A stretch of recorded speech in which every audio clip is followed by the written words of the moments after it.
പിതാവിന്റെയും പുത്രന്റെയും പരിശുദ്ധാത്മാവിന്റെയും നാമത്തിൽ അമ്മേ പരിശുദ്ധമേ, അമ്മേ പരിശുദ്ധമേ, ദൈവമാതാവേ, കൃപാസനത്തിലൂടെ ഞങ്ങൾക്കും ഞങ്ങളുടെ ദേശത്തിനും അമ്മ മധ്യസ്ഥം തേടി തന്ന എല്ലാ അനുഗ്രഹങ്ങൾക്കും കൃപകൾക്കും ഞങ്ങളിപ്പോൾ ഹൃദയം നിറഞ്ഞ നന്ദി പറയുന്നു. അമ്മേ പരിശുദ്ധമേ, അമ്മേ പരിശുദ്ധമേ, ദൈവമാതാവേ, 2004 ഡിസംബർ 7-ാം തീയതി ഉച്ചകഴിഞ്ഞ് 2:30 കൃപാസനത്തിൽ സംഭവിച്ച അമ്മയുടെ പ്രത്യക്ഷപ്പെടലിനെ കുറിച്ച് തിരുസഭയ്ക്ക് സമർപ്പിച്ചിരിക്കുന്ന പഠനരേഖകളുടെ മേൽ സഭാത്മകമായ പഠനം ആരംഭിക്കുവാൻ ഞങ്ങൾ പ്രാർത്ഥിക്കുന്നു.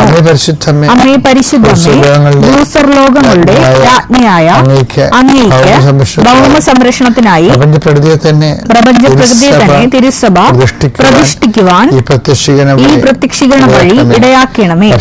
പരിശുദ്ധമ്മേ, ജപമാല മാതാവേ, സകല കൃപാസനം പ്രാർത്ഥനയോടും ചേർത്ത് ഞങ്ങളിപ്പോൾ പ്രാർത്ഥിക്കുന്ന ഈ കുടുംബത്തിന്റെ പ്രത്യേക നിയോഗം പറമക്കളെ.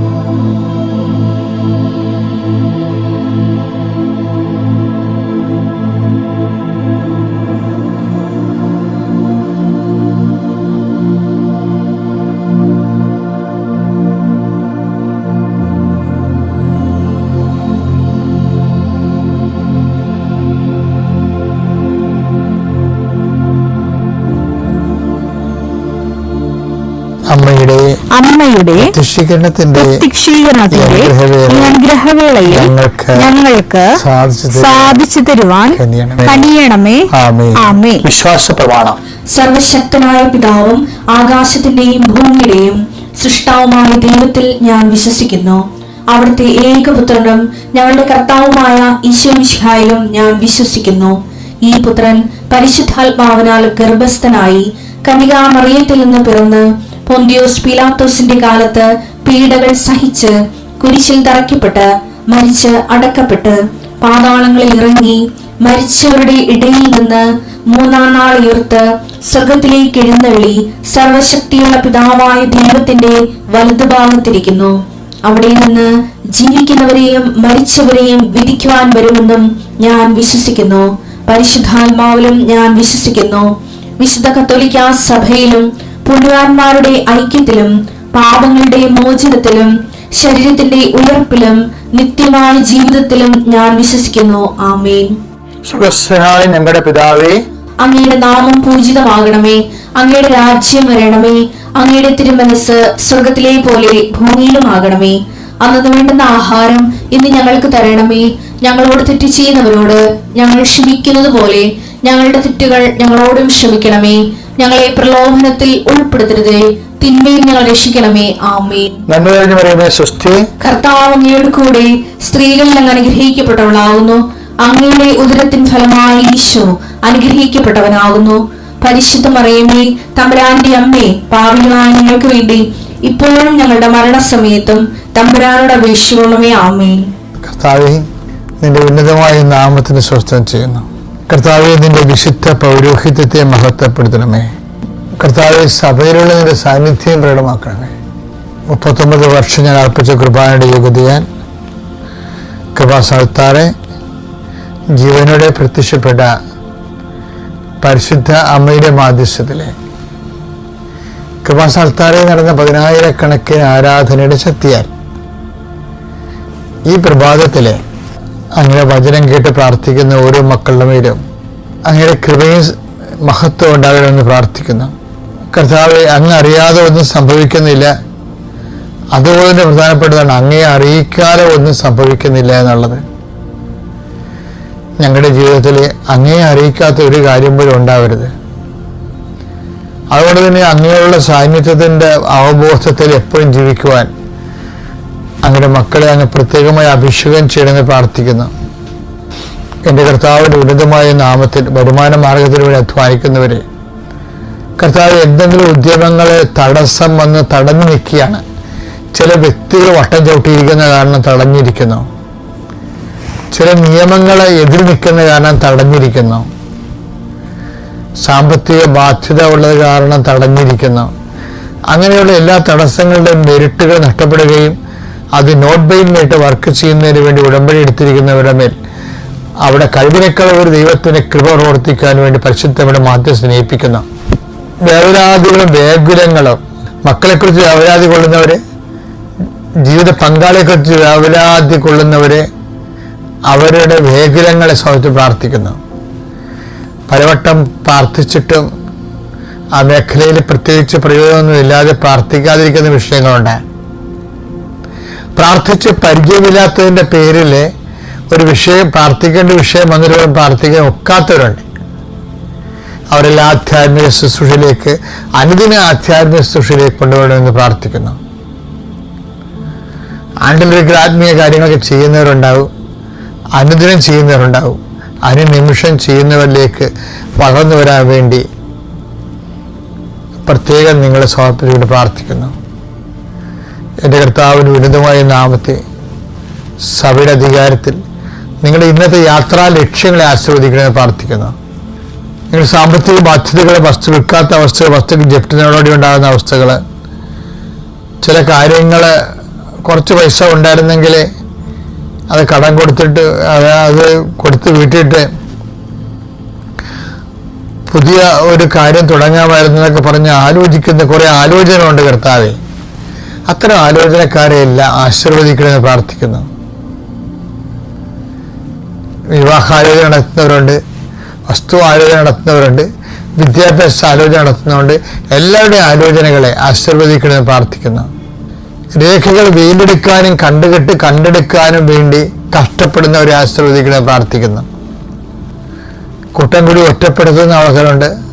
മറ്റുള്ള ഒറ്റപ്പെടുത്തൽ വല്ലാത്ത നിസ്സഹായ അവസ്ഥ അനുഭവിച്ചിട്ട് ആരും ഞങ്ങൾക്കില്ലെന്നുള്ള ഒറ്റപ്പെടുന്ന തോന്നലുണ്ട്.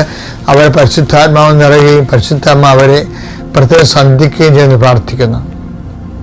കർത്താവ് എത്ര പ്രാർത്ഥന കേട്ടാലും എത്ര പ്രശ്നം കേട്ടാലും ഒരു അനക്കവും കുലുക്കവും ഇല്ലാതെ ഒന്നും സംഭവിച്ചിട്ട് തോന്നാത്ത രീതിയിൽ വളരെ സുവിശേഷപരമായ കാര്യങ്ങളോട് തുറവിയില്ലാത്തവരുടെ മനസ്സ് മരച്ചിരിക്കുന്ന ആൾക്കാരെ ആശീർവദിച്ച് പ്രാർത്ഥിക്കുന്നു.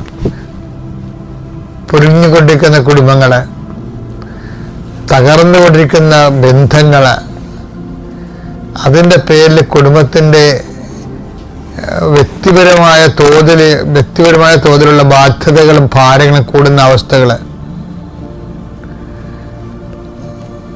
ഒത്തിരി പേര് ഒരുമിച്ച് ചെയ്യേണ്ട കാര്യങ്ങൾ, ലഘുവായി ചെയ്യേണ്ട കാര്യങ്ങളെല്ലാം ഒറ്റയ്ക്ക് ചെയ്യേണ്ട അവസ്ഥകൾ, അങ്ങനെ ഓരോ കുടുംബങ്ങളും വന്നുപെട്ടിട്ടുള്ള ദുർഘടാവസ്ഥകളെ പരിശുദ്ധയുടെ മാധ്യസ്ഥത്തിൽ ഏറ്റെടുക്കണമെന്ന് പ്രാർത്ഥിക്കുന്നു.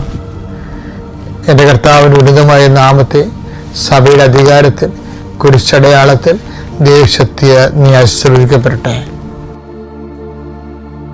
ഇതേ മക്കളെ സീരിയസ് ടോക്കാണ്.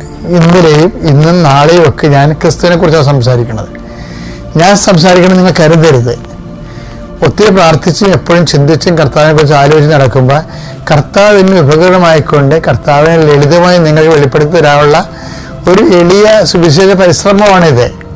അപ്പം അത് ക്രിസ്തുവിനെ നേടാൻ വേണ്ടി എന്ത് ചെയ്യണമെന്നാണ് ഈ ദിവസങ്ങളിൽ പറഞ്ഞുകൊണ്ടിരിക്കുന്നത്. ഫിലിപ്പിയർ 3:8 എന്റെ കർത്താവായ യേശു ക്രിസ്തുവിനെ പറ്റിയുള്ള ജ്ഞാനം, യേശു ക്രിസ്തുവിനെ കുറിച്ചുള്ള ജ്ഞാനം ഇപ്പൊ ഞാൻ ഈ പറഞ്ഞുകൊണ്ടിരിക്കുന്നത് കൂടുതൽ വിലയുള്ളതാകയാൽ അത് ഏറ്റവും വിലയുള്ളതായതുകൊണ്ട് സർവവും നഷ്ടമായി തന്നെ ഞാൻ പരിഗണിക്കുന്നു.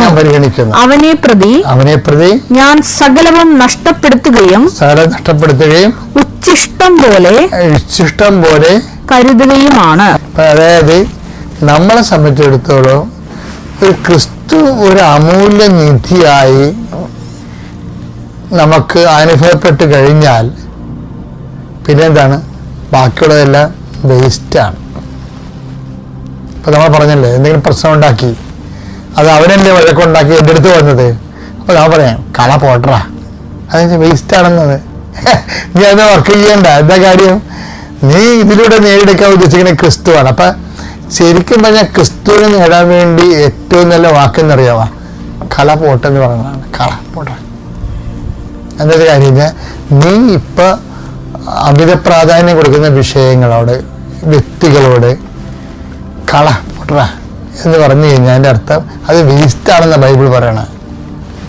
ഫിലിപ്പിയർ 3:8 പറഞ്ഞത് വേസ്റ്റാണ്. എന്ത് ചെയ്യണം? അത് ഉപേക്ഷിച്ച് കഴിഞ്ഞിട്ട് ക്രിസ്തുവിനെ അതിലൂടെ നേടിയെടുക്കണം. അപ്പോൾ നമ്മുടെ ദൈനംദിനമായിട്ടുള്ള എല്ലാ ഇടപാടുകളുമൊക്കെ നമ്മളെടുക്കുന്ന ഒരു സുവിശേഷപരമായ ഇടപാടുകൾക്കെല്ലാം സുവിശേഷിതമായ നിലപാടുകളുണ്ട്. അതെന്താണ്? അത് ക്രിസ്തുവിനെ നേടാൻ വേണ്ടിയുള്ളതാണ്. കാര്യം എന്താണ്? ദൈവ സമസ്തവും അവൻ്റെ പാദത്തിൻ്റെ കീഴിലാക്കിയിരിക്കുന്നത്. 15:27 ദൈവം സമസ്തവും അധീനമാക്കി തന്റെ പാദത്തിന് കീഴാക്കിയിരിക്കുന്നു. അപ്പൊ എല്ലാം ഇവന്റെ പാദത്തിന്റെ കീഴിലാണ്. അത് ഇതാണ് ക്രിസ്തു അനുഭവം എന്ന് പറയണത്. ക്രിസ്തുവിനെ നേടിയെടുത്ത പിന്നെ സംഭവിക്കും, നമ്മുടെ ജീവിതവും നമ്മുടെ പാദത്തിന്റെ കീഴിലാവും. എന്താ കാര്യം? നമ്മള് നിൽക്കുന്നതും ചരിക്കുന്നതും അവനിലല്ലേ. In him we live and move and have our being എന്നല്ലേ പറയണേ. നടപടി പുസ്തകം 17:28.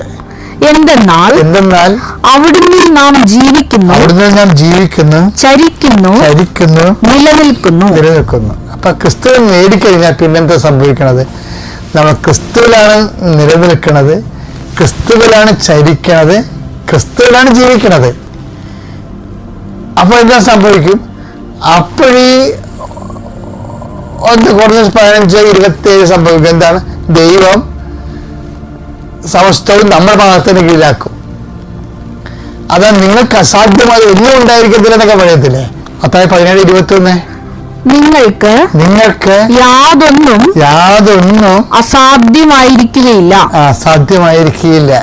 അതെന്താ വെച്ച് കഴിഞ്ഞാല് എല്ലാം സാധ്യമാണ്. എല്ലാം പ്രാക്ടിക്കലാണെന്ന്, എല്ലാം പ്രായോഗികമാണ്. പക്ഷെ എല്ലാവർക്കും പ്രഭാഷണം 37:28 വെച്ച് എല്ലാവർക്കും എല്ലാം നന്നല്ല, എല്ലാവരും എല്ലാം ആസ്വദിക്കുന്നുമില്ല. അതാണ് സൃഷ്ടിയുടെ ഒരു വൈവിധ്യം എന്ന് പറയുന്നത്. ഓരോരുത്തർക്കും ഓരോരോ കാലത്ത് ഓരോരോ കാര്യങ്ങളായിരിക്കും സാങ്കത്യമായിട്ട് വരണത്. അപ്പൊ അത് തിയററ്റിക്കലും ഓക്കെയാണ്, പ്രാക്ടിക്കലും സിങ്ക് ആവുന്നുണ്ട്. എന്നുവെച്ച് കഴിഞ്ഞാൽ ഇതിൻ്റെയൊക്കെ അൾട്ടിമേറ്റ് എയിം എന്താണ്? ക്രിസ്തുവിനെ എല്ലായിടത്തും ആപ്ലിക്കബിൾ ആക്കുക. അപ്ലൈഡ് ക്രിസ്റ്റോളജിയാണ് എപ്പോഴും ഞാൻ സുവിശേഷത്തിനായി ഉപയോഗിച്ചിട്ടുള്ളത്. അതായത് എനിക്കെപ്പോഴും ക്രിസ്തു എല്ലാമാണെന്ന് പറഞ്ഞ് എനിക്ക് അഭിഷേക വചനം കിട്ടിയ ആളാണ്.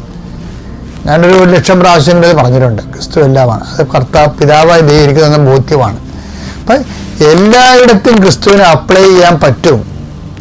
ജീവിതത്തിൻ്റെ എല്ലാ നിറഭേദങ്ങളിലും, എല്ലാ കാലാവസ്ഥാ ഭേദങ്ങളിലും, അനുകൂല പ്രതികൂല അനുഭവങ്ങളിലും ക്രിസ്തുവിനെ മുൻനിർത്തിക്കൊണ്ട് നമ്മുടെ ജീവിതത്തെ അർത്ഥങ്ങൾ അന്വേഷിക്കാൻ പറ്റും.